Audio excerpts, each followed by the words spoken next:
Hey everyone, welcome back to the channel. In today's video, I will show you exactly how to lock a Google Drive folder with a password quick and easy. So if you have got some of your personal or confidential files in your Google Drive, this method is going to help you protect them without any complicated tools. So first of all, you need to come here on drive.google.com. Over here, make sure that you log in into that particular account of yours in which you want to create a folder and create a password for it. Now, simply hover over to the left hand side and click on the option of new. Now, click on the option of new folder.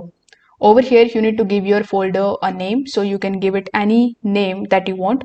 For example, you can give it something like private files. After that, click on the option of create. Now, once your folder is created successfully, you just have to upload all of the files that you want to protect inside this folder.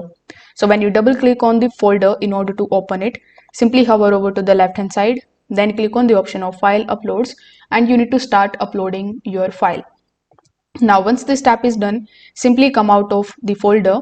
Now you are going to see the three dots right next to that folder. So you need to simply click on it. After that, hover over to the share and click on the option of share. Now over here, by default, the access would be restricted over here in the general access.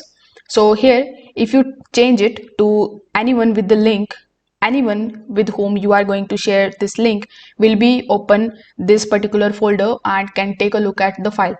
But since we don't want that, we want anybody who has the link will not be able to see what inside. So here, make sure that the restricted option is selected over here. Now, since Google Drive doesn't allow any kind of password locking directly, this is the workaround that you can use. So here, once you are done, simply click on the option of done, and now you can use this folder in whichever manner you want to use it. If this video helped you out, make sure that you like this video and subscribe to the channel for watching.